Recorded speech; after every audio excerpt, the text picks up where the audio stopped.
اللہ میری زبان پر کلمۃ الحق جاری فرمائے۔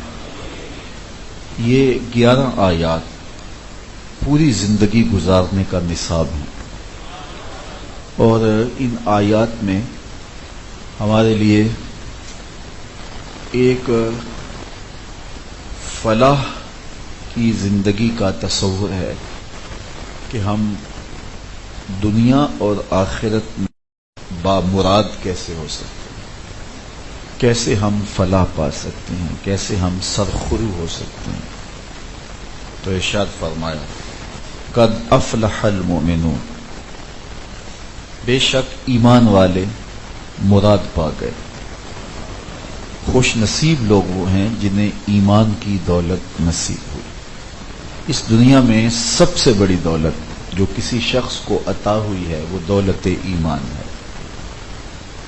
جس کو یہ دولت مل گئی وہ خوش نصیب ہے، اور جس کو یہ دولت میسر نہیں آئی وہ ہواؤں میں اڑے، چرخ پہ جھولے، دنیا کی ہر آسودگی اس کی دہلیز پہ ہو، لیکن اس کا کوڑی مل نہیں ہے اگر اس کے پاس ایمان کا نور نہیں ہے۔ اور جس کے پاس ایمان کا چراغاں موجود ہے، اگرچہ وہ جھونپڑی میں رہتا ہو، اس کا سامان زندگی بہت تھوڑا ہو، لیکن سینے میں ایمان کا نور موجود ہے، تو پھر وہ خوش بخت ہے۔ ہاں، اگر اللہ کسی کو دنیا کی آسودگیاں بھی دے دے اور ایمان کی دولت بھی دے دے تو یہ اللہ تعالیٰ کا کرم ہے، وہ جس کو چاہے عطا کر دے۔ لیکن یہ دعا مانگنی چاہیے وہ دولت قارون نہ دے، دولت عثمان دے، تو دونوں جہاں کی بہتریاں نصیب ہو جائے۔ لیکن اگر دولت کی فراوانی ہے، ایمان نہیں ہے، تو پھر پلے کچھ بھی نہیں۔ تو سب سے قیمتی اثاثہ ایمان کی دولت ہے، اور خوش نصیب وہ لوگ ہیں جنہیں یہ دولت عطا کر دی۔ دنیا پر سب سے بڑی دولت دولت ایمان ہے، اور آخرت میں سب سے بڑی دولت جو اہل ایمان کو نصیب ہوگی وہ دیدار الہی ہے۔ تو یہاں ایمان سے محروم حقیقی محروم، اور وہاں دیدار الہی سے محروم حقیقی محروم۔ تو اس لیے اللہ کی بارگاہ میں اس کا شکر ادا کرنا چاہیے کہ اس نے ایمان کی دولت سے ہمیں مالا مال فرمایا۔ ایمان کے بعد دوسری چیز، الذین ہم فی صلاتہم خاشعون، جو لوگ اپنی نمازوں میں خشوع کرتے ہیں، عجز و نیاز کرتے ہیں، عجز کرتے ہیں، عاجزی کرتے ہیں، گڑ گڑاتے ہیں، تو یہ ایمان کے بعد دوسری چیز ہے۔ حضور علیہ الصلوۃ والسلام کو احب المحبوبات الصلاۃ، یعنی حضور کو سب سے زیادہ اگر کوئی چیز محبوب تھی تو وہ نماز تھی، اور فرمایا کرتے تھے کہ وَجُعِلَتْ قُرَّةُ عَيْنِي فِي الصَّلَاةِ، میری آنکھوں کی ٹھنڈک نماز میں رکھی گئی۔ حضرت بلال حبشی رضی اللہ تعالی عنہ کو جب حضور اذان کہنے کے لیے ارشاد کرتے تو حضور کے کلمات نور سنیے، فرماتے قم یا بلال فارحنا بالصلاۃ، بلال اٹھو اور ہمارے دل کو راحت پہنچا دو۔ تو یہ حضور کے قلب کی تسکین ہے، اور سب سے زیادہ حضور کو محبوب عمل نماز تھا، اور نماز میں ایک خاص کیفیت میں حضور ہوتے۔ اللہ اکبر۔ تو اہل ایمان جو فلاح پانے والے لوگ ہیں ان کی زندگی کا حسن یہ ہے کہ وہ نمازوں میں خشوع کرتے ہیں۔ خشوع نمازوں میں کیا ہے؟ حدیث احسان، جسے حدیث جبریل بھی کہتے ہیں، وہ جو حاضر خدمت ہوئے تھے، اور صحابہ فرماتے ہیں کہ دو زانو ہو کے بیٹھ گئے، فَأَسْنَدَ رُكْبَتَيْهِ إِلَى رُكْبَتَيْهِ، اور انہوں نے اپنے زانو حضور کے زانوؤں سے جوڑ لیے اور اپنے ہاتھ اپنی رانوں پہ رکھے، اور حضور سے انہوں نے کچھ سوال کیے۔ اللہ اکبر۔ ان میں سے ایک سوال یہ تھا کہ حضور مجھے احسان کے بارے میں خبر دیجئے، احسان کیا ہے؟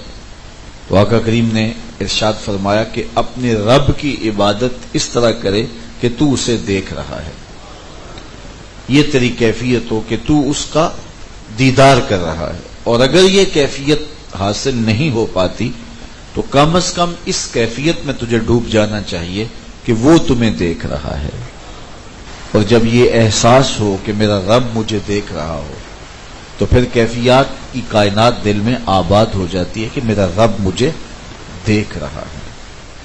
یار پیار سے تو ماں دیکھ رہی ہو، پیار سے تو باپ دیکھ رہا ہو، استاد اور مرشد دیکھ رہا ہو تو طبیعت میں مستیاں آنے لگ جاتی ہیں. تو پھر اگر محبت سے خدا دیکھ رہا ہو، رب دیکھ رہا ہو، تو پھر نماز کے اندر کیا کیفیت پیدا ہوگی؟ تو یہ خشوع کی کیفیت ہے، یا اس کیفیت میں کہ بندہ اسے دیکھ رہا ہو، یہ خواص لوگوں کی کیفیت ہے. حضرت مولا کائنات سیدنا علی المرتضیٰ رضی اللہ تعالی عنہ سے کسی نے پوچھا تھا جس رب کی عبادت کرتے ہو کبھی اس کو دیکھا بھی ہے؟ تو کہا لم عابد ربا لم اراہ، جب تک دیکھتا نہیں علی سجدہ ہی نہیں کرتا. تو یہ کیفیت خواص کی ہے، لیکن یہ کیفیت تو پیدا ہو کہ وہ مجھے دیکھ رہا ہے، اور یہ کیفیت بھی جب جم جائے کہ وہ مجھے دیکھ رہا ہے اور پھر اس کو پوری زندگی میں اگر اتار لیا جائے تو پھر بند کوٹھڑیوں میں بھی جرم نہیں ہو سکتے کہ میرا اللہ مجھے دیکھ رہا ہے. یہ یقین روشنی دیتا ہے اور نور بانٹتا ہے، اور پھر انسان کی زندگی میں نظم پیدا ہو جاتا ہے. وہ کسی کو کہہ دیا جانا کہ جناب آپ لائیو جا رہے ہیں تو وہ کپڑے سیدھے کر کے بیٹھ جاتا ہے، اتنے لوگ دیکھ رہے ہیں اور میں لائیو جا رہا ہوں. تو اگر آپ لائیو جا رہے ہوں تو پھر آپ سیدھے ہو کے بیٹھ جاتے ہیں، حرکات سکنات کو مرتب اور منظم کر لیتے ہیں. تو جب رب دیکھ رہا ہو تو یہ تصور نماز میں خشوع پیدا نہیں کرے گا. تو فرمایا کہ بے شک وہ اپنی نمازوں میں خشوع کرتے ہیں. والذین هم عن اللغو موردون، اور ان کی شان یہ ہے کہ بیہودہ باتوں سے ہر وقت کنارہ کش رہتے ہیں. ان کا انداز زندگی، طرز معاشرت، ان کی گفتگو، نشست و برخاست بیہودگی سے مبرہ ہوتی ہے. وہ اپنے آپ کو منظم اور مرتب رکھتے ہیں اور فضولیات سے اپنے آپ کو بچا کے رکھتے ہیں. بیہودہ امور سے اپنے آپ کو بچا لینا ہی دین کی روح ہے. حضرت امام ابو بکر بن داسا کہتے ہیں کہ میں امام ابو داود سے ملا، یہ جنہوں نے سنن ابی داود لکھی ہے. تو کہتے ہیں کہ وہ مجھے فرمانے لگے کہ مجھے اللہ کے رسول صلی اللہ علیہ وآلہ وسلم کی 5 لاکھ حدیثیں جمع کرنے کا شرف نصیب ہوا ہے. تو ان میں سے میں نے اس کا خلاصہ تیار کیا تو میرے پاس رہ گئی تقریباً 4-4.5 ہزار حدیثیں. زہد، مناقب، فضائل اور قصص پر مشتمل پچھلی امتوں کے حالات پر مشتمل جو حدیثیں تھیں ان کو میں نے الگ کر دیا، اور جن سے صرف احکام شرعیہ ثابت ہوتے تھے ان کو میں نے الگ کیا. تو میرے پاس رہ گئیں صرف 800 حدیثیں. 800 احادیث رسول کا ایک اور میں نے خلاصہ تیار کیا تو میرے پاس رہ گئیں صرف 4 حدیثیں. اور ان 4 حدیثوں کے بارے میں وہ فرماتے ہیں یہ اساس الاسلام ہے، اسلام کی جڑ ہیں، بنیاد ہیں. ان میں سے ایک حدیث یہ ہے من حسن اسلام المرء ترکہ ما لا یعنی ہے، کسی شخص کے اسلام کا حسن یہ ہے کہ وہ ہر بے مقصد کام کو چھوڑ دے. تو زندگی جب مقصدیت کے نور سے مالا مال ہوگی تو پھر زندگی گزارنے کا مزہ آئے گا. ہم اپنی زندگی سے فضولیات کو نکال دیں تو زندگی اچھی ہو جائے گی. میں ایک عرض کرتا ہوں کہ ہم آج ہی شام کو سارے گزرے ہوئے دن کے معمولات کو ایک کاغذ پہ لکھ لیں اور پھر دیکھیں کہ ان میں وہ کون سے امور ہیں اگر میں نے نہ سر انجام دیے ہوتے تو میرا دن پھر بھی گزر سکتا تھا، اور یہ بے مقصد تھے تو ان کو کاٹ دیں اور پکا عزم کر لیں کہ دوبارہ یہ امور نہیں کروں گا. اگلا دن پھر گزاریں اپنے معمول کے مطابق، پھر دیکھیں کہ میرا یہ کام اگر نہ ہوتا میرے دن میں شامل تو اس کو بھی کاٹ دیں. 7 دن ایسا کریں, روزانہ یہ ہضم کریں, جو کاٹیں وہ دوبارہ نہ کریں, اور آپ خود فیصلہ کریں کہ ان میں سے کون چیزیں فضول تھیں, بے مقصد تھیں میرے دن میں نے یہاں کھڑا ہوا, یہاں بیٹھا, یہ باتیں کی, اور یہ فضولیات چیزیں تعلق رکھتی ہیں, میں ان کو آج کے بعد نہیں کروں گا. صرف 7 دن یوں گزاریں, 8ویں دن آپ کو زندگی گزارنے کا مزہ نہ آنے لگا تو مجھے پکڑ لینا. تو ہمارے بہت سارے بے مقصد اور فضول کام ہیں جو ہماری زندگی کو عذاب بنائے ہوئے ہیں. تو اپنی زندگی کو سہل بنائیں, زندگی پر غیر ضروری کاموں کا بوجھ نہ ڈالیں. یہ اپنا بوجھ آپ خود زیادہ کیا ہے جو دنیا پہ بھی تنگ کرتا ہے اور آخرت میں بھی تنگ کرے گا. تو وہی مسافر سہل ہوتا ہے جو اپنا سامان زیادہ نہیں رکھتا ہے. اس لیے زندگی کا حسن یہ ہے کہ ہر بیہودہ, ہر لغو, ہر بے مقصد چیز کو چھوڑ دیا جائے. حضرت امام شافعی علیہ رحمہ فرماتے ہیں کہ فقیروں کی 2 باتوں نے مجھے بڑا نفع دیا ہے. چونکہ جو اللہ کے بندے ہوتے ہیں ان کی باتیں باتوں کی امام ہوتی ہیں. اللہ کے لشکروں میں سے ایک لشکر ہوتا ہے ان کی باتیں. حضرت امام احمد بن حنبل رضی اللہ تعالی عنہ حضرت بشر حافی کے پیچھے رہتے تھے اور ان سے ملنے کا بڑا شوق رکھتے, اور جہاں وہ جاتے ان کے پیچھے چلے جاتے. تو امام احمد بن حنبل کوئی معمولی نام تو تھا نہیں. تو کسی نے ان کو کہا آپ بھی عجیب آدمی ہیں, دنیا آپ کو ملنے آتی ہے اور آپ اس درویش کے پیچھے بھاگتے رہتے ہیں. تو حضرت امام احمد بن حنبل فرمانے لگے کہ احمد بن حنبل جس رب کو مانتا ہے بشر حافی اس رب کو جانتا بھی ہے. تو ان لوگوں کی صحبت یقیناً اندر کی تربیت کا ایک مؤثر ذریعہ ہوتی ہے. تو فرماتے ہیں امام شافعی کہ فقیروں کی 2 باتوں نے مجھے بڑا ہی نفع دیا. ان میں سے ایک بات یہ, الوقت سیف قاطع, وقت کاٹ دینے والی تلوار ہے. یعنی اگر وقت کسی اور کے ہاتھ میں ہوگا تمہیں کاٹے گا, اگر تم وقت کو خود اپنی گرفت میں لے لو گے, اپنی مرضی سے گزارو گے, تو پھر تم جو چاہو گے کاٹو گے. یعنی وقت تمہیں نہ کاٹے, تم وقت کو کاٹو. تو کہا یہ بات مجھے اتنا نفع دے گئی کہ میری زندگی سنوار گئی, کہ وقت جو ہے وہ میں خود کاٹوں اور اپنی مرضی سے کاٹوں. اللہ اکبر.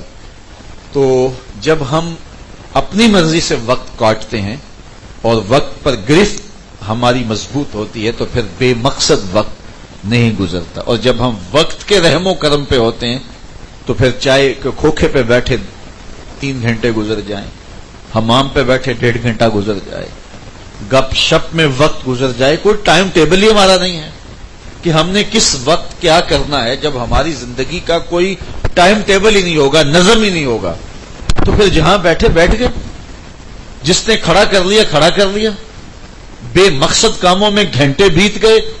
زندگی کے کوئی اہداف ہی طے نہیں نا, زندگی کے مقاصد ہی متعین نہیں ہے نا. تو پھر جو جہاں بھی وقت گزار دیا ہم نے گزار دیا. دنیا کے جو کامیاب لوگ ہیں دنیا میں بھی, وہ بھی اپنے وقت کو منظم کرتے ہیں. ان کا ایک ایک منٹ بھی جو ہے وہ قیمتی ہوتا ہے. دنیا کے جتنے بھی بڑے امراء ہیں اور بڑے بڑے جو کام کرنے والے لوگ ہیں, جو ہیں وہ سائنسدان ہیں, فلاسفہ ہیں, وہ اپنے وقت کی قدر اور قیمت کو جانتے تھے. یہ نیوٹن غالباً میرے ذہن میں پورا نام نکل گیا ہے, یہ نیوٹن تھا یا کوئی اور سائنسدان تھا. تو یہ ہمیشہ ایک ہی لباس میں آتا تھا. تو کسی نے اس کے گھر میں جا کر کے دیکھا کہ اس کی الماری میں اسی طرح کے کافی زیادہ لباس پڑے تھے, لیکن ایک ہی طرز کے تھے. تو اسے کہا کہ یہ بات سمجھ میں نہیں آئی, ہم تو یہ سمجھتے تھے شاید آپ کے پاس لباس ہی ایک ہے, لیکن اب راز کھلا کہ لباس تو بہت سارے پڑے ہوئے ہیں, لیکن سب ایک ہی رنگ کے ہیں اور ایک ہی طرز کے ہیں. اس نے کہا یہ بڑا مسئلہ ہوتا ہے, کسی تقریب پہ جانا ہو, کسی جگہ پہ جانا ہو, تو بعض کا وقت ضائع ہو جاتا ہے کہ کون سا لباس پہنوں. تو میں اپنے وقت کو بچایا ہے, جو بھی ہاتھ میں آیا اور اٹھایا اور پہن لیا, سارے ایک جیسے ہی ہیں.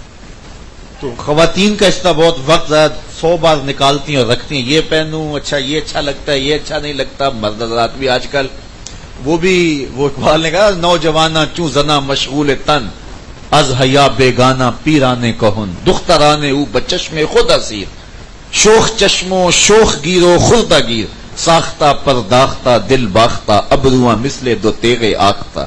اب یہی حالت ہو گئی نا، نوجوان ہر وقت کنگھی پٹی کے اندر لگے رہتے ہیں. علماء نے کراہت لکھی ہے کہ زیادہ بار بال سوارنا. ویسے فرمایا کہ من کانا لہو شارن فل یکرم ہو، جو بال رکھے ان کو سوار کے رکھے، زلفیں رکھی ہیں، داڑھی ہیں، الجھے ہوئے بال نہ، ان کو سوار کے رکھے. لیکن وہ دن میں 1-2 مرتبہ کافی ہوتا ہے، لیکن ہر وقت ہی بار بار شیشے کے سامنے آنا، آئینے، یہ عورتوں کا کام ہوتا ہے، مردوں کا کام نہیں ہوتا ہے. تو آج مردوں کی عادات بھی ہو گئی ہیں، تقریبات میں جانا ہو تو کس طرح کا لباس ہو، کس طرح کا، تو وہ کہتا ہے میں اپنا وقت بچاتا ہوں، تو میں اس طرح ایک طرح کے لباس رکھے ہوئے ہیں، جو نکالا وہ پہنا اور چل پڑا. تو جن لوگوں نے کوئی کام کرنا ہوتا ہے وہ اپنے وقت کو، اس وقت دنیا کے اوپر میں آپ کو بتاؤں سب سے زیادہ محنت اس بات پہ ہو رہی ہے، ٹائم مینجمنٹ پہ، کہ زندگیاں بہت تھوڑی ہیں، کام بہت سارے ہیں، تو وقت کو کیسے مینج کرنا ہے. تو جو لوگ اپنے وقت کا خیال کر لیتے ہیں اور وہی کامیاب ہوتے ہیں. اور میں آپ کو بتاؤں کائنات میں ایسے وقت کسی نے نہیں گزارا جیسے آمنہ کے لال نے گزارا ہے.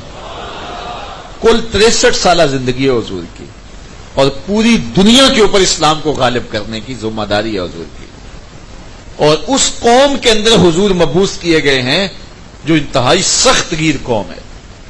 پھر حالات کی جو تلخیاں، کبھی ابو جہل کھڑا ہے، کبھی ابو لہب کھڑا ہے، کبھی اتبا مقابلے میں کھڑا ہے، کبھی شیبہ کھڑا ہے. اب بتائیے کتنے معاملات ہیں. آخری 10 سال حضور کے دیکھ لیجئے جو مدینے کے ہیں، ان آخری 10 سالوں میں میرے حضور نے 27 جنگیں لڑی ہیں. زندگی میں ایک قتل کا مقدمہ ہو جائے نا زندگی میں، ساری زندگی وہی کھا جاتا ہے. لیکن 27 جنگیں لڑی ہیں صرف ان 10 سالوں میں. آنے والے وفود سے ملاقات کی ہے. اللہ اکبر. گھر گئے ہیں تو فرمایا کہ تہائی حصہ دین کا عائشہ سے سیکھ لو. اللہ اکبر. حضرت عائشہ کی ہفتے میں ایک باری آتی تھی، باقی ازواج کے گھروں میں حضور تشریف فرما ہوتے تھے. لیکن کیسے وقت گزارا کہ حضرت عائشہ سے ملاعبت اور خوش طبیبی رہی. لیکن ان چند سالوں کے اندر فرمایا کہ جو دین کا تیسرا حصہ ہے وہ تم نے سیکھنا ہے تو حمیرہ سے سیکھ لو، عائشہ سے سیکھ لو. میں نے سکھا دیا، گھر بھی سکھا دیا. اللہ اکبر. اور ابو ہریرہ، حضرت ابو ذر اور دیگر لوگ جو صفہ کے چبوترے پہ بیٹھے تھے، ذرا ان کو دیکھیے، ان کو بھی پڑھا دیا. درس گاہ کے طالب علم بھی ادھورے نہیں رہے. اور بلال حبشی کو بھی سب کچھ سکھا دیا. دوسری جانب امور جہاں بانی حضرت ابو بکر و عمر کو، عثمان و علی کو سکھا دیے. حسنین سے بھی پیار کیا، آنے والے وفود سے ملاقات بھی کی. مدینے کے یہود نے جو اذیتیں کھڑی کی تھی ان کا مقابلہ بھی کیا. لیکن 5 نمازیں بھی دن میں ہوئیں، روزے بھی ہوئے، جنازوں میں شرکت بھی ہوئی. لیکن جب رات پڑتی تو اتنی دیر تک جاگتے کہ میرے رب نے کہا اے چادر اوڑھنے والے، ساری رات جاگا نہ کر، کچھ سو بھی لیا کر. تو 10 سال کیسے گزارے میرے حضور نے. حضور کی سیرت پڑھیں تو حیرت ہوتی ہے. تو وقت سے جب فضولیات کو نکال دیں تو پھر وقت با مقصد ہوتا ہے. لیکن میں افسوس سے کہتا ہوں میں 1 گھنٹے کی تقریر فضولیات سے جب پاک نہیں کر سکوں گا. بعض جگہ ایسا ہوتا ہے کہ 1 گھنٹے کی گفتگو ہے تو اس میں مقصد کی باتیں 2-3 ہوتی ہیں، باقی کوئی ادھر لطیفہ چھوڑا، کوئی ادھر کی بات چھوڑی، کبھی مجمع کی تذلیل کی، تو اونچا نہیں بولتا، تو ہاتھ نہیں اٹھایا. کتنا قیمتی وقت ہے. لوگوں نے، ہر ایک شخص نے 1-1 گھنٹہ دیا. 1000 آدمی بیٹھا ہے، 1000 گھنٹہ ان کا ہے، اور تم نے اس کو ضائع کر دیا اس الجھن میں کہ سبحان اللہ اونچا نہیں کہا ہے. کوئی الجھن ہے، کوئی کام ہے. تو ہمارے گھنٹے کی تقریر بے مقصد ہوتی ہے، چاہے جائے کہ پوری زندگی با مقصد ہو جائے. تو میرے حضور نے یہ فرمایا کہ یہ دین کا نچوڑ ہے. میرے حضور نے فرمایا من حسن اسلام المرء ترکہ ما لا یعنی ہے. کسی شخص کے اسلام کا حسن یہ ہے کہ وہ ہر بے مقصد چیز کو چھوڑ دے. اچھا، اب میرے مضمون پر تو یہی حدیث تھی، لیکن آپ کو تجسس پیدا ہو گیا تھا کہ باقی 3 حدیثیں کون سی ہیں، تو ان کا صرف مفہوم سن لیجئے. دوسری حدیث یہ ہے انما الاعمال بالنیات، اعمال کا دار و مدار نیتوں پہ ہے. سارے عمل ضائع ہیں اگر نیت ہی ٹھیک نہیں ہے، بات ختم. چور اور چوکی دار دونوں رات کو جاگتے ہیں، لیکن ایک کے لیے گناہ لکھے جا رہے ہیں، ایک کے لیے نیکیاں لکھی جا رہی ہیں. تو نیت کے فرق سے کانٹا بدل گیا ہے نیت کا، تو سب کچھ جہاد جیسا عمل بھی برباد، واعظ و تلقین نصیحت بھی برباد، سب کچھ برباد اگر نیت میں خرابی آ گئی. دوسری حدیث یہ ہے. اور تیسری حدیث یہ ہے ان الحلال بین وان الحرام بین بینہما امور مشتبہات من وقع فی الشبہات وقع فی الحرام. حلال بھی واضح ہے، حرام بھی واضح ہے. یہ چیزیں حلال ہیں، یہ چیزیں حرام ہیں. ان کے درمیان کچھ چیزیں شبہ والی ہیں. کچھ حلال ہے، کنفرم ہے یہ حلال ہے، یہ حرام ہے، یہ بھی چیزیں طے ہیں. لیکن کچھ چیزوں کے بارے میں شبہ ہے، حلال ہیں، حرام ہے. تو فرمایا جو شبہ میں پڑ گیا وہ گویا حرام میں پڑ گیا. تو جس نے اپنے آپ کو بچا لیا شبہ سے، جب یہ شک بھی پڑ جائے کہ اس کھانے میں زہر ملا ہے، شک سے بھی ہم وہ کھانا چھوڑ دیتے ہیں کہ باقی تھوڑے موجود ہیں، تو کہیں ایسا نہ ہو کہ واقعی پڑا ہو اور ہمیں نقصان ہو جائے، جان گوا بیٹھیں گے. تو اسی طرح دین میں بے احتیاط کرنی چاہیے. جس معاملے میں شک پڑ جائے فوراً چھوڑ دو. یہ خلاصہ ہے دین کا. اور چوتھی حدیث یہ ہے کہ اتنی دیر تک کوئی شخص مومن کامل نہیں ہو سکتا جب تک اپنے بھائی کے لیے وہ پسند نہ کرے جو اپنے لیے پسند کرتا ہے. تو یہ 4 حدیثیں، ان 4 حدیثوں کو پلے باندھ لیں تو پورا دین، پورے دین کا خلاصہ، اساس دین یہ جو ہے وہ ان 4 چیزوں کے اندر جمع ہے. اللہ اکبر. تو فرمایا کہ والذین هم عن اللغو موردون، اور وہ لغویات سے اپنے آپ کو بچا کے رکھتے ہیں، اپنے آپ کی حفاظت کرتے ہیں. تو امام شافعی فرماتے ہیں کہ فقیروں سے جو میں نے 2 باتیں سنی، ان میں ایک بات یہ کہ وقت کاٹ دینے والی تلوار ہے، تم وقت نہیں کاٹو گے تو وقت تمہیں کاٹ دے گا. دوسری بات جس نے مجھے بڑا نفع دیا وہ یہ ہے کہ اپنے آپ کو نیکی کے کاموں میں مشغول کر دو، ورنہ نفس تمہیں برائی کے کاموں میں مشغول کر دے. اپنی مصروفیات ایسی بنا لو، اپنا اڑنا بچھونا ایسا بنا لو، اپنی دوستیاں ایسے لوگوں سے لگا لو، اپنا تعلق ایسے ماحول سے وابستہ کر لو کہ اس کی برکتیں تمہیں ملنا شروع ہو جائیں. خالی جگہ ہوگی تو شیطان اسے پر کرے گا، نفس اسے پر کرے گا. اس لیے اپنے آپ کی حفاظت کرو، اچھے لوگوں سے اپنے تعلق کو جوڑ لو تاکہ وہ تمہارے ساتھ جڑے ہوں گے تو وہ وقت دیں گے تمہیں، تو پھر اس کا نتیجہ اچھا مرتب ہوگا.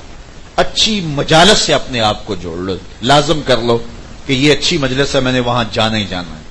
تو پھر آپ کا وہ وقت، یہ شوق جو ہے کسی مجلس میں جانے کا، وہ اچھی مجلس میں آپ کا پورا ہوگا. اسی طرح دوستیاں بھی، بلکہ اپنی اولادوں کی دوستیاں بھی اچھے لوگوں کے ساتھ وابستہ کرنے کی کوشش کرو. ان کی عمر کے لوگ جو اچھے ہیں، صالح ہیں، ان کے نیڑے کرو ان کو. اس کا نتیجہ کیا ہوگا کہ وہ خالی جگہ پر ہو جائے گی، ورنہ وہ نفس اور شیطان جگہ پر کر دیں گے. اسی طرح اپنے آپ کو صالحین کی تربیت میں دے دو.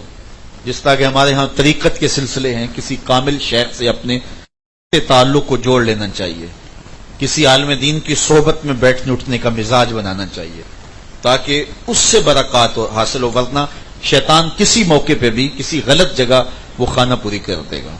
اس طرح کاروبار آپ کا ہے تو اس میں بھی آپ ان ساری چیزوں کو، ان ترجیحات کو رکھیں.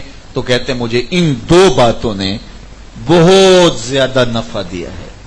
میں سمجھتا ہوں کہ صبح اٹھتے ہیں تو قرآن کا درس، شام ہوتی ہے تو قرآن کا درس، اگر کوئی آتا ہے ہمیں ملنے تو کوئی مسئلہ پوچھنے آ رہا ہے، تو سوتے ہیں تو بعض کا خواب بھی یاد ہوتے ہیں، تو خانہ پوری اچھی ہوگی نا. تو میں کہتا ہوں مالک تیرا شکر ہے کہ تو نے ہمیں راستہ ہی ایسا دے دیا. میں اپنے دارالعلوم میں کبھی جاتا ہوں تو رات کبھی 2 بجے کبھی 3 بجے پہنچتا ہوں، تو جو لائٹ ہے وہ بند ہوتی ہے لیکن کسی کے قرآن پڑھنے کی آواز آ رہی ہوتی ہے. کبھی کبھی ایسا ہوتا ہے تو میں پریشان بھی ہو جاتا ہوں، لیکن اب مجھے سمجھ آ گئی تو خوش ہوتا ہوں. جب پہلی مرتبہ میں نے سنا تو میں نے کہا لائٹ بھی بند ہے، یہ کون ہے اس وقت؟ تو میں جا کے جہاں طالب علم سوئے تھے وہاں سے آواز آ رہی تھی، تو میں نے دیکھا کہ ایک طالب علم سویا ہوا تھا، اور بعض بچوں کو عادت ہوتی ہے نا کہ سوئے ہوئے بھی پڑھتے ہیں، کوئی بول رہے ہوتے ہیں، اور وہ سویا ہوا قرآن پڑھ رہا تھا. تو میں نے کہا تیرے مقدر کہ تیری نیندوں میں بھی قرآن کی چراغاں ہے. تو اپنے آپ کو اس نے وابستہ ہی، صبح اٹھتا ہے تو قرآن مجید شروع کر دیتا ہے، منزل سنایا، سب کی سنائی، سبق سنایا، پھر دوبارہ منزل دہرانے لگ گیا. تو صبح وہ جو ہے وہ تہجد کے وقت طلبہ اٹھتے ہیں تو رات عشاء کے بعد 10 بجے تک تھوڑے تھوڑے وقفے ہوتے ہیں درمیان میں، باقی قرآن ہی پڑھتے رہتے ہیں.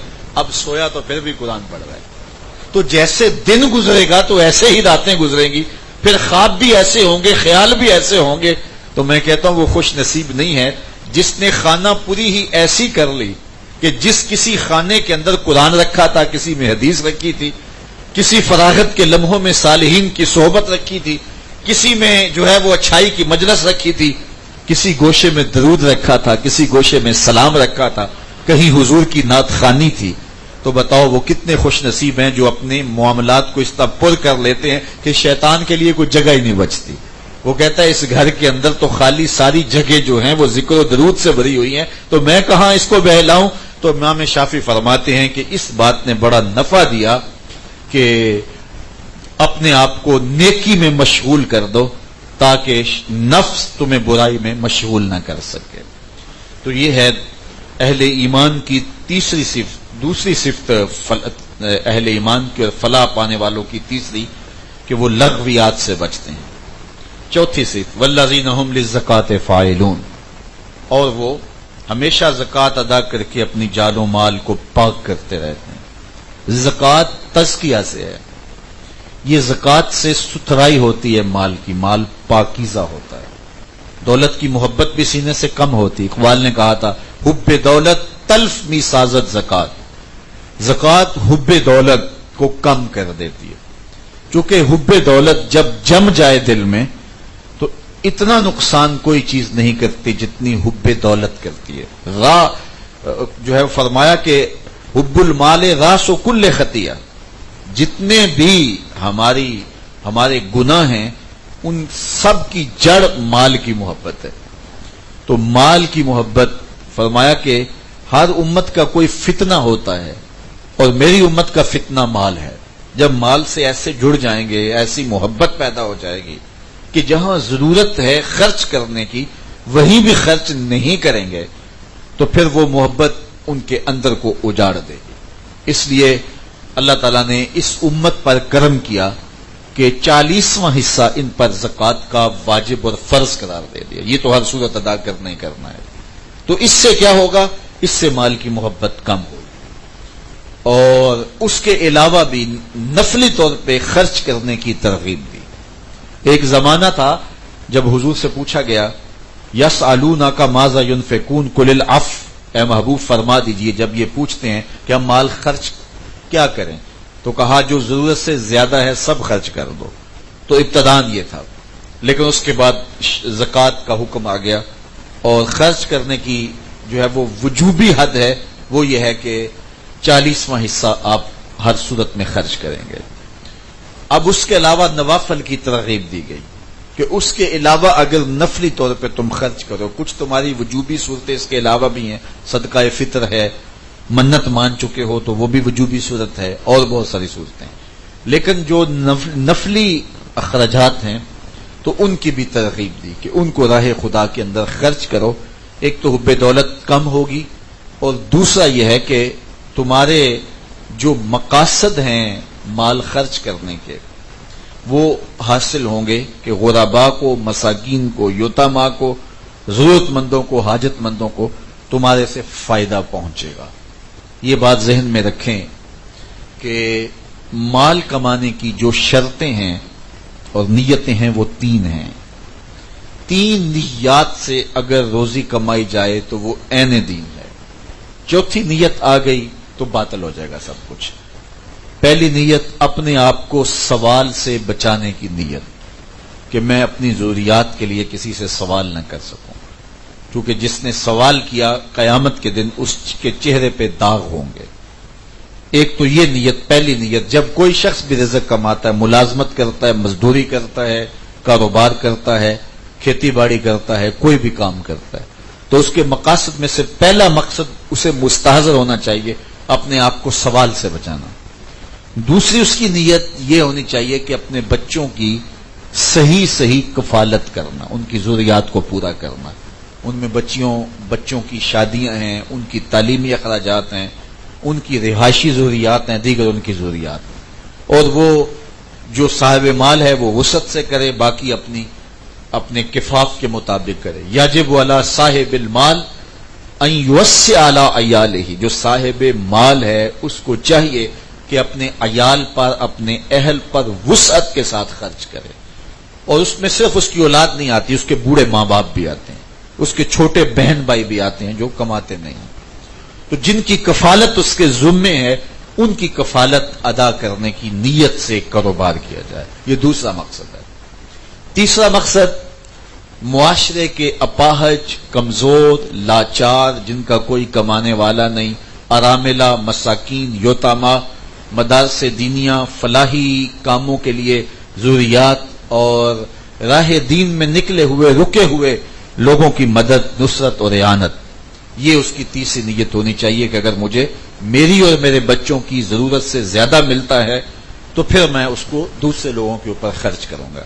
یہ تین نیتوں کے ساتھ رزق کمانا عین عبادت ہے، اللہ کے قریب کرتا ہے۔ ایسی دولت عثمان ہے، دولت عبد الرحمن بن عوف ہے۔ لیکن اگر چوتھی نیت آ گئی، وہ یہ بھی نیت ہو سکتی ہے میں خاندان میں نمایاں ہو جاؤں، میں امیر کہلاؤں، میں عیش و عشرت کروں، اور اس سے اور مقاصد جو سفلی مقاصد ہیں اگر ان میں سے کوئی شامل ہو گیا تو پھر اس کا سارا کاروبار، ساری کمائی، ساری محنت جو ہے وہ ایک قطرہ پڑنے سے پیشاب کا جس طرح ایک من دودھ خراب ہو جاتا ہے، یہ نیتیں ساتھ شامل ہو گئیں ایک دن میں تو یہ سب کچھ خراب ہو جائے گا، پھر اس میں برکت اٹھ جائے گی، پھر سکون اور طمانینت ختم ہو جائے گی۔ حالانکہ دولت کی فراوانی ہو، آسودگی ہو تو پھر اس سے راحت پہنچنی چاہیے۔ ایک غریب نانے شبینہ کو ترستا ہے اور اس کو اگر تھوڑے سے پیسے مل جائیں تو اس کو سکون ملتا ہے، تو بہت ساری دولت ہونے کے باوجود بھی قرار نہ ملے، مصائب ہو، آلام ہو، تو پھر یہ وہ اس کسی نیت کے شامل ہونے کی وجہ سے نفس شامل ہو گیا تو بے برکتی آ گئی۔ تو ان تین نیتوں کے ساتھ دولت کمانا اور کاروبار کرنا عین دین ہے۔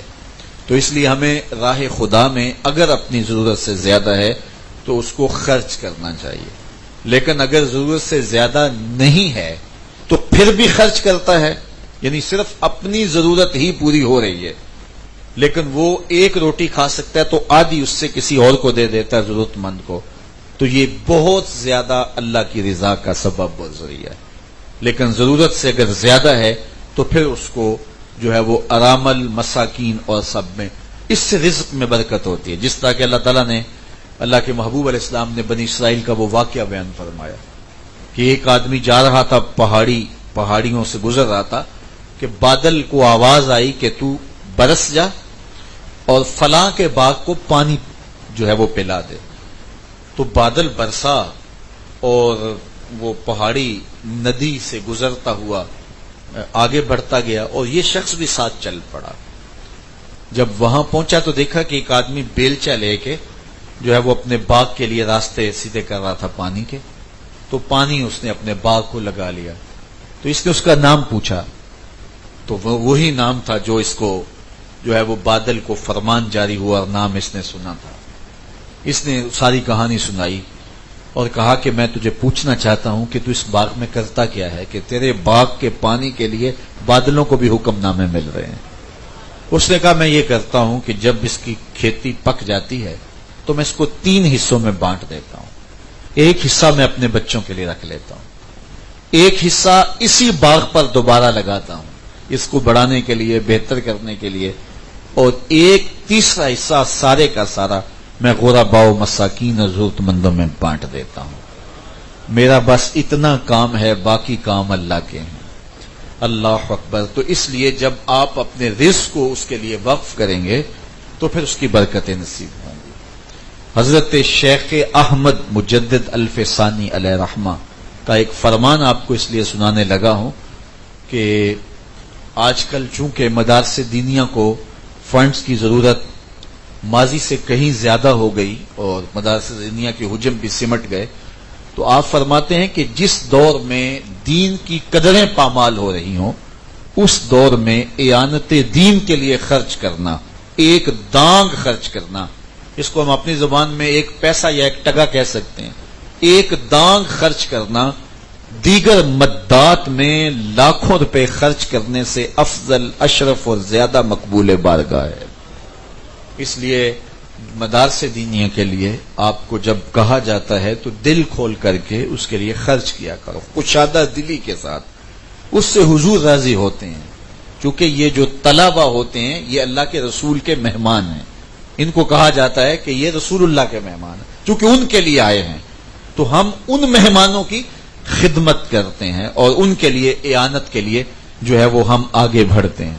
میں اپنے دوستوں کو یہ کہتا ہوں کہ سویر سے لے کر شام تک اللہ کی توفیق سے 3-4 جگہوں پہ تو میں درس قرآن دینے کے لیے چلا ہی جاتا ہوں روز، تو کہیں 1000 آدمی، کہیں 2000 آدمی، کہیں 5-5، 10-10 ہزار آدمی لوگ بھی ہوتے ہیں، تو ایوریج نکالوں تو دن میں 4-5 ہزار آدمیوں کو تو روز میں کچھ نہ کچھ دین کی باتیں بتا دیتا ہوں، اور شکر ہے اللہ کا، خلوص کے ساتھ کوشش کرتا ہوں اللہ میرے دل میں خلوص پیدا کر دے اور کوتاہیاں دور کر دے۔ تو میری روحانی تسکین کے لیے اتنا ہی کافی ہے کہ میں دن میں 3 مرتبہ، 4 مرتبہ، 5 مرتبہ کسی جگہ پہ جاؤں اور لوگوں کو کتاب اللہ کی تعلیمات، کتاب اللہ کو سامنے رکھ کے بتا دوں، اور اس سے کتنے لوگوں کی زندگیوں میں فرق بھی پڑتا ہے، روز ہم لوگ ملتے بھی ہیں، فون بھی آتا ہے، تو یہ بڑی خوشی کی بات ہے اور میری تسکین باطن کے لیے اتنا ہی کافی ہے۔ لیکن اس کے باوجود مرکز مصطفیٰ کی تعمیر کے لیے سلسلہ شروع کرنا اور پھر لوگوں کو کہنا اور ایک ایک کے سامنے جو ہے وہ اس قضیے کو، اس مسئلے کو رکھنا، اس میں سارے لوگ ایسے نہیں ہوتے کہ جو بہت کشادہ دلی کے ساتھ اظہار محبت کریں، کچھ لوگ جو ہے وہ تیکھی نظروں سے بھی دیکھتے ہیں لیکن ان کو گوارا بھی کرنا پڑتا ہے۔ تو یہ کیوں میں کر رہا ہوں؟ تو میں کہتا ہوں کہ یہ آپ کی نسلوں کے لیے ہے، میری تسکین خاطر کے لیے تو یہ کافی ہے، اور میرے قرار کے لیے اتنا ہی کافی ہے کہ جو میں کر رہا ہوں۔ لیکن شکر ہے اللہ تعالیٰ کا کہ میں یہ جو کر رہا ہوں اللہ نے مجھے توفیق جو دی ہے، اور یہ ایک ایسا مرکز بن رہا ہے جس سے ہزاروں لوگ فیضیاب ہو رہے ہیں۔ اس وقت 850 طلباء اور طالبات وہاں تعلیم کے زیور سے مالا مال ہو رہے ہیں، اور پھر جب تعمیر کے مراحل سے مرکز مکمل ہو کے آگے گزرے گا تو اس سے انشاءاللہ ہزاروں لوگوں کو فائدہ ہوگا، اور وہ نور و نکھت کے ماحول سے رنگ کر کے معاشرے کو روشنی، اجالا اور نور بخشتے چلے جائیں گے۔ کیونکہ ہم نے تو ہمیشہ بیٹھ نہیں رہنا، کبھی صحت کی وہ جولانیاں تھی کہ کہنے والی تھی، آج وہ نہیں ہے، لیکن ایک وقت ہوگا کہ ہم بھی نہیں ہوں گے، لیکن کاس اور کام باقی ہوگا تو جہاں بھی ہوں گے ہماری روح ٹھنڈی ہوگی، دل کو قرار ملے گا۔ میں جس دارالعلوم سے پڑھا ہوں، جس درس گاہ سے پڑھا ہوں، تو وہاں مجھے نہیں پتا کس کس نے وہاں فنڈ دیا تھا اور وہ دارالعلوم بنا، اور پھر جب میں پڑھتا رہا کس کس نے فنڈ دیا، میں ایک کا نام بھی نہیں جانتا، ایک شخص کے بارے میں مجھے معلومات نہیں ہے۔ لیکن آج اگر ہزاروں لوگ فیضیاب ہو رہے ہیں اور پوری دنیا پہ لاکھوں لوگ فیضان ہو رہے ہیں، ان میں سے کئی لوگ فوت بھی ہو گئے ہوں گے، لیکن ان کی قبروں میں ٹھنڈ پہنچ رہی ہے، ان کی قبروں میں نور اتر رہا ہے۔ تو اسی طرح آپ اگر تعاون کریں گے اور یہ اپنے ذمے آپ لازم لے لیں، لازم لے لیں۔ حضور علیہ السلام کی خدمت میں ایک صحابی حاضر ہوا، عرض کیا حضور میرا بھائی آپ کے پاس ہی بیٹھا رہتا ہے، کام کاج میں کرتا ہوں اور یہ آتا ہے صفہ کے چبوترے پہ بیٹھ جاتا ہے اور آپ سے سیکھتا رہتا ہے، اس کو بھی تو میری مدد کرنی چاہیے، میرے کام کاج میں میرا ہاتھ بٹانا چاہیے۔ تو حضور نے کیا ارشاد فرمایا؟ فرمایا ہو سکتا ہے اللہ اس کے صدقے سے تجھے دیتا ہو سکتا ہے اس کے صدقے سے تجھے عطا کرتا ہوں۔ تو میں نے اس دن سیالکوٹ میں کہا تھا، میں نے کہا کہ یا تو ایک ایک بچہ دے دو مجھے، اور میں انشاءاللہ ان کو 8 سال کے بعد تیار کر کے آپ کو واپس کر دوں گا، اور اس کی صحیح کفالت کرو، باقی بچوں سے بہتر جو ہے وہ اس کی طرف توجہ کرو، اور اگر ایسا نہیں کر سکتے تو پھر جامعہ سے ایک بچہ اپنے ذمے لے لو اور اس کی ایسے کفالت کرو جس طرح اپنے بچوں کی کرتے ہو، تو اگر وہ پڑھ گیا تو پھر انشاءاللہ اس کا ثواب بھی آپ کو ملے گا اور اس سے آپ کے رزق میں بھی برکتیں ہوں گی۔ تو میں آج چاہوں گا میرا مضمون مکمل ہو جائے، تو میں چاہوں گا کہ میں آپ کو ترغیب دی ہے، اور یہ آہستہ آہستہ مجھے حوصلہ ہوا ہے کہ اب میں یہ کہنے لگا ہوں، اور چونکہ 2-1 سال میں مرکز ویسے بھی مکمل ہو جانا ہے، ضروریات جو اس کی بڑی ضروریات ہیں وہ پوری ہو جانی ہیں. تو جب مشکل ترین حالات تھے تو اس وقت بھی مجھے حوصلہ نہیں ہوتا تھا، لیکن اب کچھ چیزوں سے مجھے ہمت اور ڈھارس بن گئی ہے، اور میں لوگوں کو کہنے کی پوزیشن میں اس لیے آ گیا ہوں کہ وقت کے گزرنے کے ساتھ ساتھ جو ہے وہ اس کی اہمیت کو میں نے محسوس کیا. ایک دن جمعرات کو چھٹی تھی تو طلباء چلے گئے، تو ایک والد اپنے بچے کو لے کر پھر دوبارہ چھوڑ کے جانے لگا. تو مجھے بڑی حیرت ہوئی کہ بچے تو بڑی چھٹی سے، وہ بچہ رو رہا تھا. تو خیر میں نے اس کو بلایا اور میں نے کہا کہ آپ کے والد آپ کو پھر چھوڑ گئے ہیں. تو وہ رو پڑا، تو میں نے اس کے والد کو بلایا. تو میں نے کہا کہ 8 دن کے بعد بچے چھٹی پہ جاتے ہیں اور آج وہ گیا ہے تو آپ پھر چھوڑنے آ گئے ہیں. تو وہ خاموش سا ہو گیا. تو میں نے کہا نہیں آپ بات کریں، کیا مسئلہ ہے؟ تو وہ کہنے لگا کہ حضرت بس ویسے. میں نے کہا یہاں رہے. میں نے کہا مسئلہ بھی تو بتاؤ نا، کہ وہ 8 دن کے بعد جانے لگا تو آپ اس کو ایک دن رکھیں گھر. تو وہ کہتا ہے یہاں 3 وقت کی روٹی تو اچھی کھائے گا نا، ہمارے گھر میں تو جو ہے وہ بڑے مسائل ہیں، تو ہم پتہ نہیں اپنی روٹی کیسی پوری کر رہے ہیں. تو میرے دل میں پھر ہوا کہ نہ جانے کتنے کے گھروں میں چراغ جل رہے ہیں اور کتنوں کے بچے پڑھ رہے ہیں. تو اللہ تعالیٰ نے جل شانہ نے یہ توفیق دی ہے، اچھے اہل ثروت کے بچے بھی پڑھتے ہیں، غرباء و مساکین کے بچے بھی پڑھتے ہیں. اس لیے آپ کو اس کے ساتھ بھرپور تعاون کرنا چاہیے.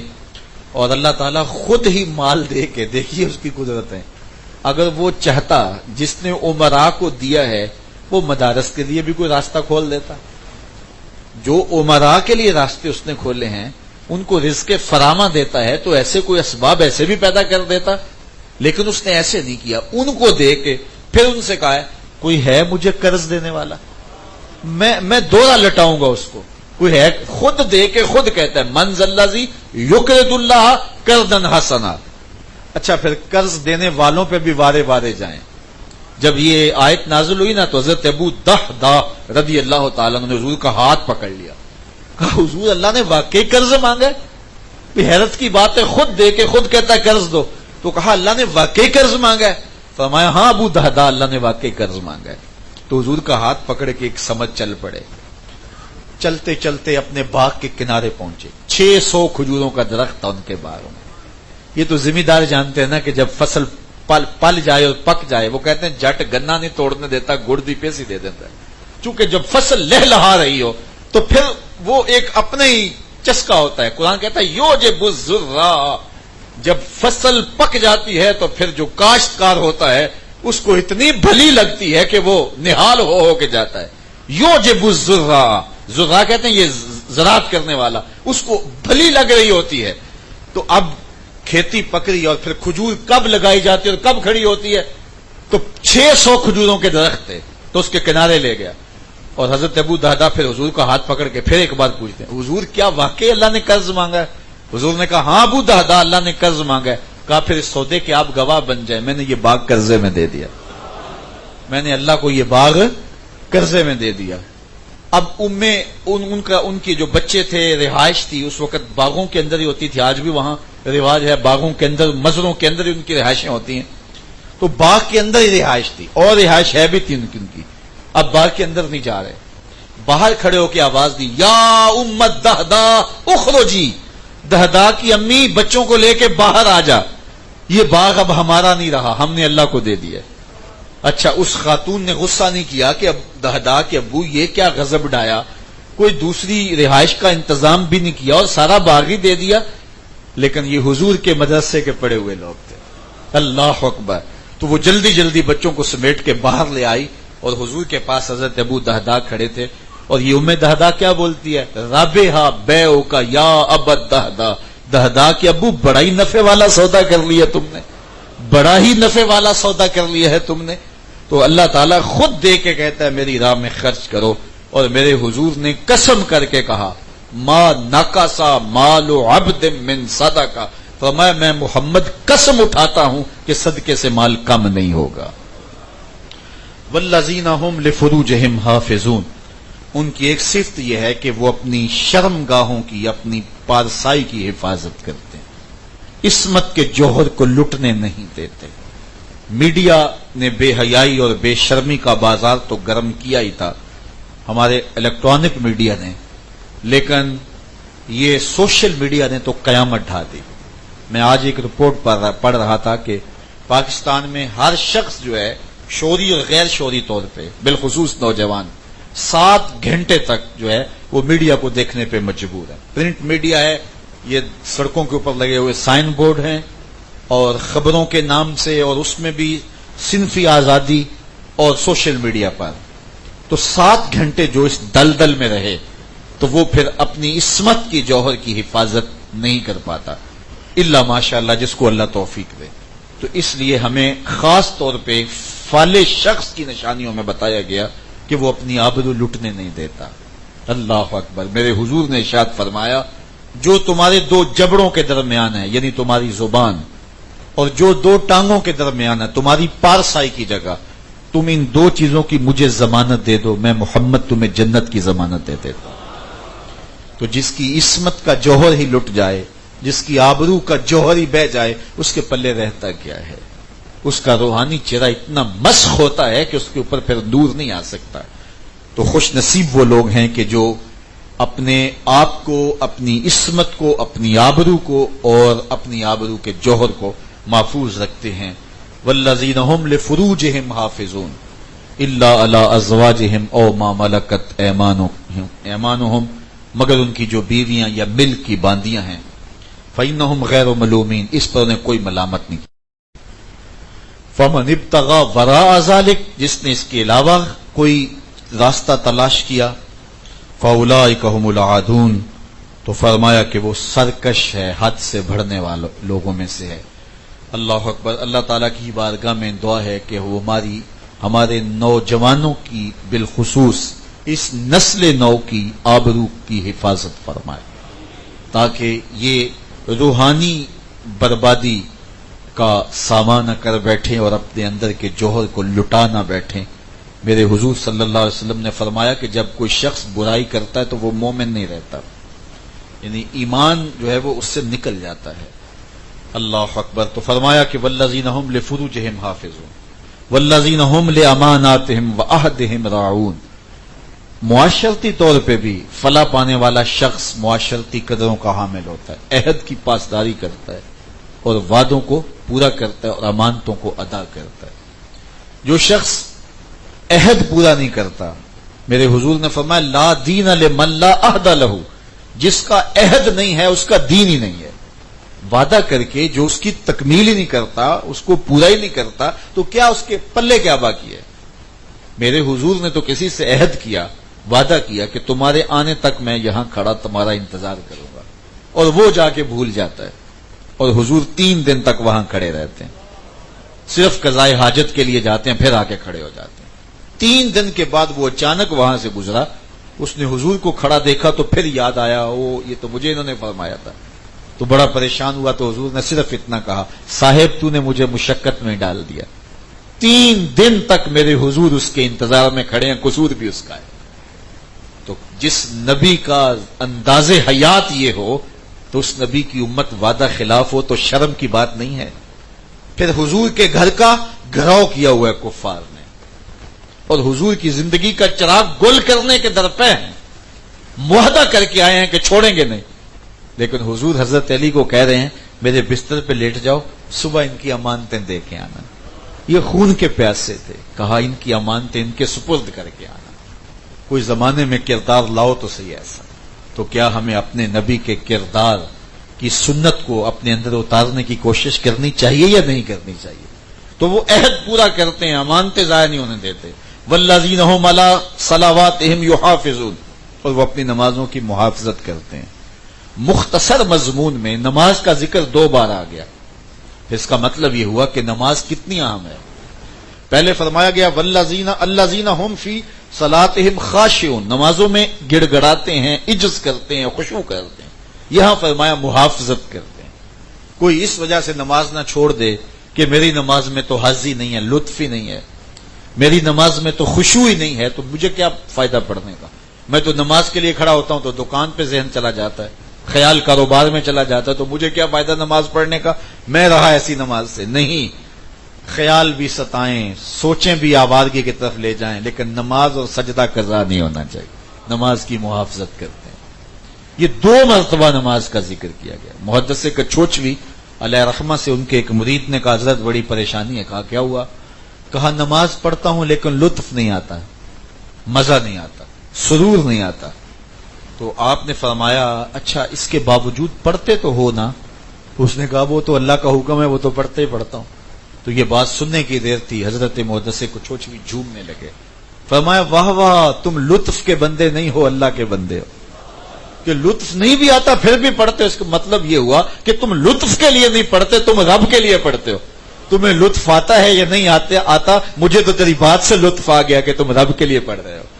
تو کہا حضرت واقعی میں نماز نہیں چھوڑتا، بالکل نہیں چھوڑوں گا. جس طرح بھی ٹوٹی پھوٹی نماز اب اس میں مجھے سرور آنے لگ جائے گا کہ میں رب کے لیے تو پڑھ رہا ہوں نا. تو یہ اللہ کا شکر ہے. میں کہا کرتا ہوں کہ بعض کا ہم کہتے ہیں یار پتہ نہیں ہم کس طرح کے ہیں، لیکن ماہ سیام میں جب کڑکتی دھوپ میں زبان کانٹا ہے، حلق خشک ہے اور ٹھنڈا پانی دستیاب ہے، دروازہ بھی مکفل ہے، کوئی دیکھ بھی نہیں رہا، ہم وضو کرتے بھی احتیاط کرتے ہیں، تو میرا دل باغ باغ ہو جاتا ہے کہ کوئی ذات ہے نا جس سے میں بھی ڈر رہا ہوں تنہائی میں. تو پھر یقین ہوتا ہے جو کچھ بھی ہیں، جس طرح بھی ہیں، ہم ہیں تو حضور کے غلام، ہیں تو رب کے بندے. تو پھر شکر پیدا ہوتا ہے کہ مالک شکر ہے ہم ایماندار ہیں. تو یہ کچھ چیزیں ہیں سکون دیتی ہیں، قرار دیتے. تو کہا لطف نہیں بھی آتا پھر بھی تو پڑھتے ہو. کہا ہاں وہ تو رب کے لیے پڑھتا ہوں. تو کہا پھر تم لطف کے بندے نہیں، رب کے بندے ہو.